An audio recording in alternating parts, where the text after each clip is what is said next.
Welcome to the Perspective Knoll, a channel that creates audiobooks from original stories and including some fan fiction short stories in between. If this is something you're into, then feel free to like and subscribe so that you don't miss any of our new content.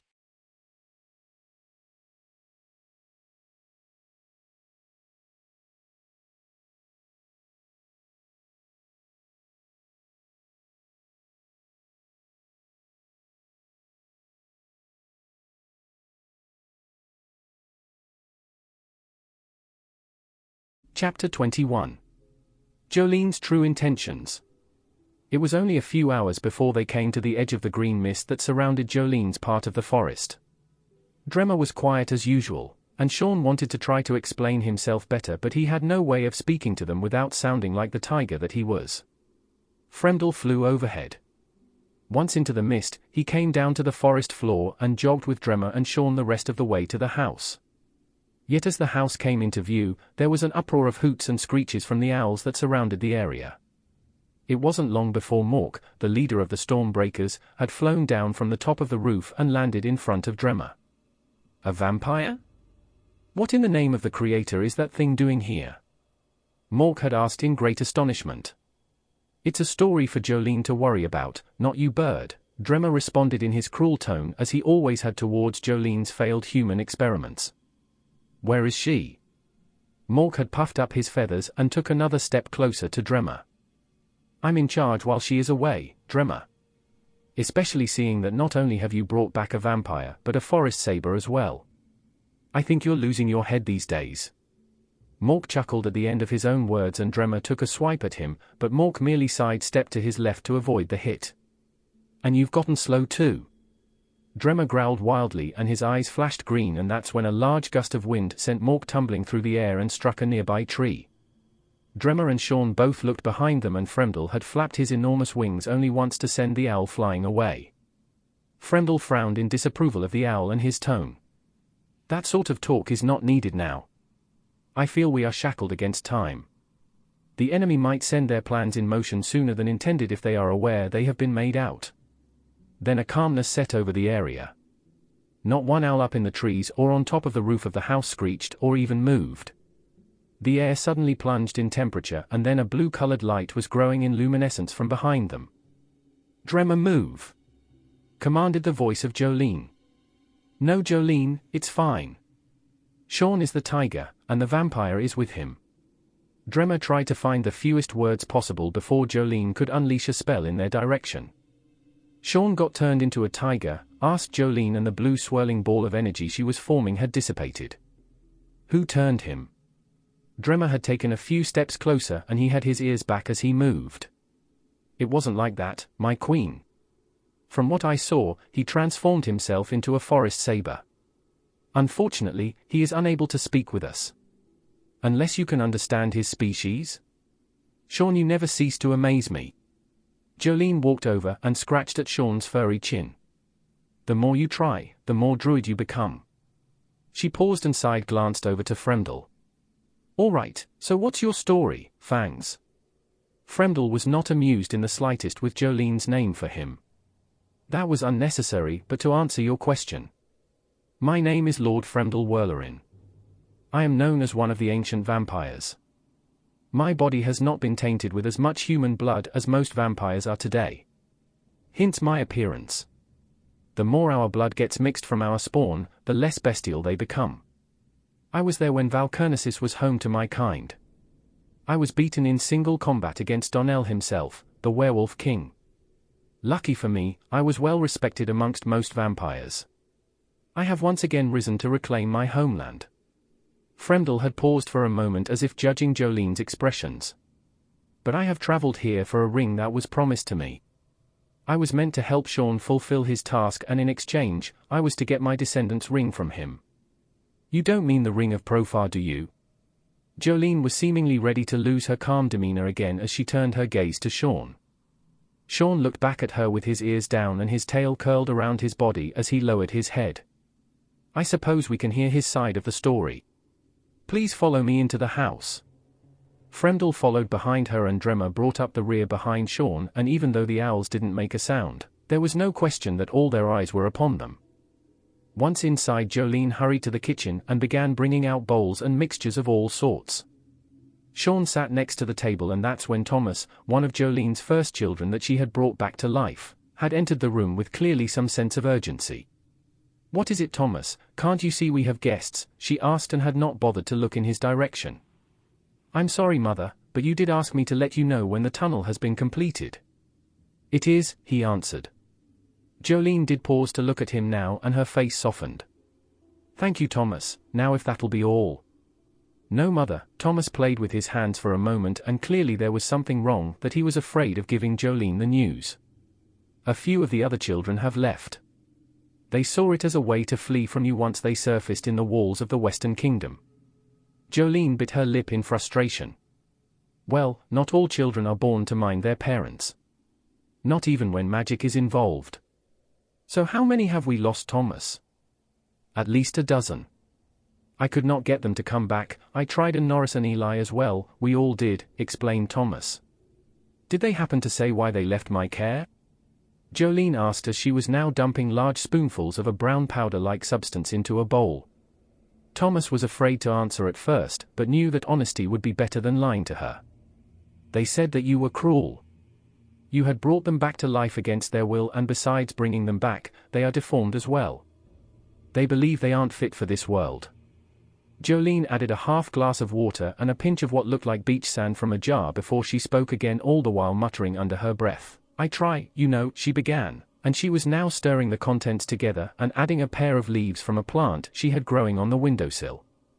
"I have been trying to give children a second chance at life. Oh, sure, they aren't really alive, and they are missing their eyes, but they can see well enough. Look, a child there is walking and talking and carrying on." She pointed to Thomas.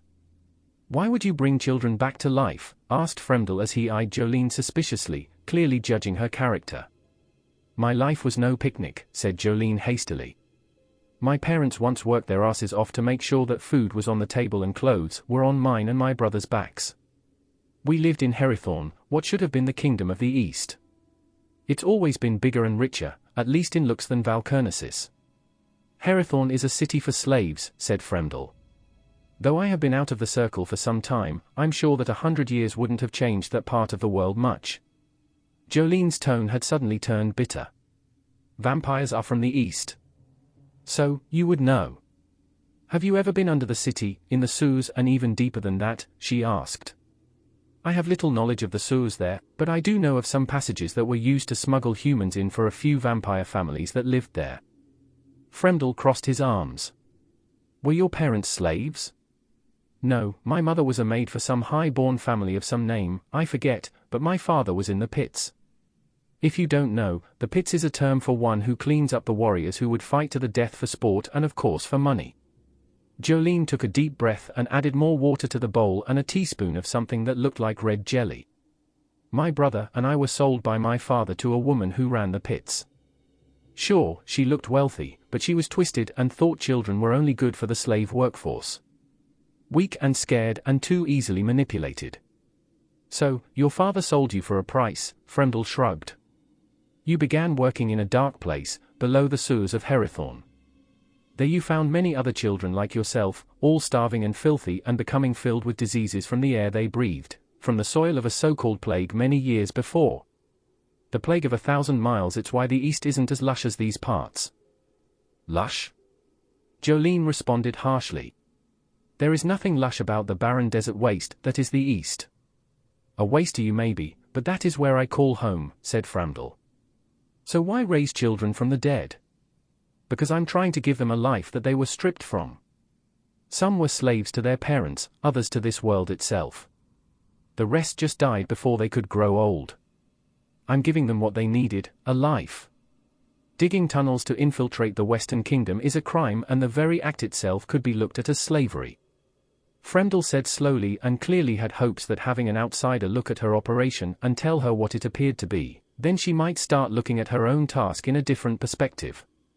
"You aren't afraid to speak your mind, are you, Mr. Vampire?" asked Jolene as she set the bowl in the middle of the kitchen table. "Shawn, this needs time to settle, but I promise you that you'll be back to your old self within an hour." "Just Fremdel, please," Fremdel corrected her. "I speak my mind because I'm not afraid of a fight." I have only been bested once in combat.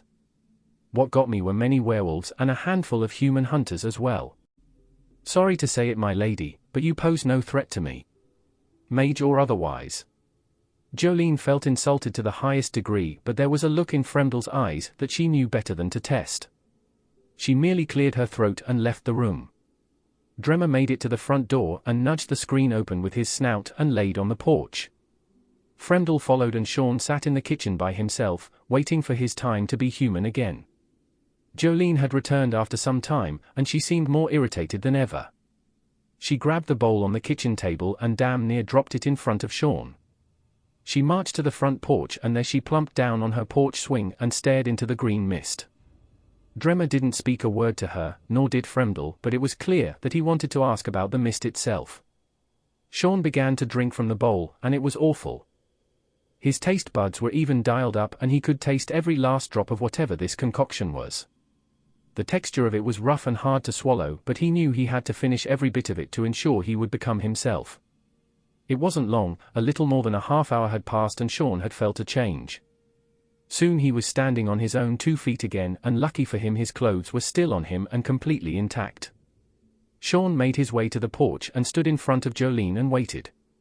At first, she kept swinging along but she soon got the hint. "What is it?" she asked. "What's your plan? No bullshit this time. Plain and simple. What's your plan with the children and why sneak into the Western Kingdom?" Shawn had leaned against the railing of the porch with his back to the forest. "Fine, I suppose now is as good a time as any." Jolene stopped swinging and sighed. "My plan ever since I was a child was to become powerful enough to tell my slave masters, no. I sought power through the magical arts and behold I had a natural talent, like you Shawn. So, one day I went back to Herethorn and wiped out all those who were controlling the children under the city. I also set those children free and most went to go find their families. Others wanted to follow me as I pursued my power. They felt safe with me. So, who taught you the ways of magic? You didn't get the knowledge through a book, did you?" asked Shawn. "Obviously not at first, no. I had come to a family on the outskirts of a small town of Green Salt. This family was very well known in the mage realm, realms like Severlin. Seeing my talents, they trained me and another girl who shared in my passion for power. It was there that I discovered an ability known as enchanting items." Fremdel had his interest piqued again and he jumped into the conversation. "Infusing magic with everyday objects. That's like the power of the Umpintile gems," began Fremdel. "The Orchanda mineral, how it can't be saturated by any common liquids, but the properties vastly change when infused with magic. Next thing you know, you're traveling through another world by way of a painting." Jolene had nodded her head. "Yes, that is why I tracked down my staff. It belonged to an odd kind of mage that was into old magic. He lived at the top of his village and ruled over it like a god. He lived in the Jernfall Mountains, a small patch of land in the center of a dormant volcano.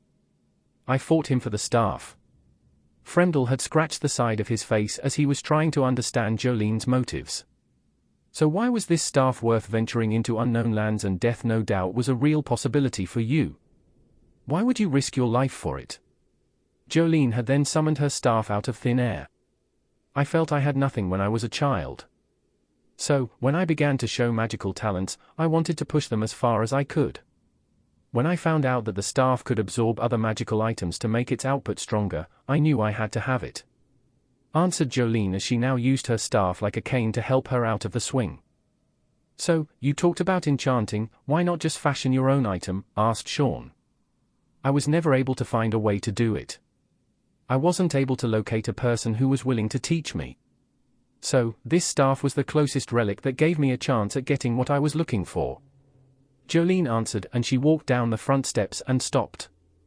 "I have my sights on something big. I always have." Shawn then took a guess at her thought process. "So, you're making a tunnel into the Western City to use the children to help fight your way to the king and queen?" "More or less," Jolene shrugged. "But I need to earn this takeover. I wish to challenge Queen Memphia one-on-one. If I am to come out victorious, then perhaps I'll rule the Western Kingdom." "What if you fail?" Fremdel asked. "I won't think of that. Because thinking of failing means that I doubt myself. I cannot fail. Dremmer had also joined the conversation now as he kept his focus within the trees. The children have abilities that are great for taking over a city like any one of the kingdoms. The children don't feel pain, so say for instance, one of them gets their arm hacked off. They would just keep coming. No blood is circulating through their bodies, so it's not like they could bleed out. Their sight also allows them to see in any sort of lighting. Fremdel gave a hearty laugh. Sight? They have no eyes, dog.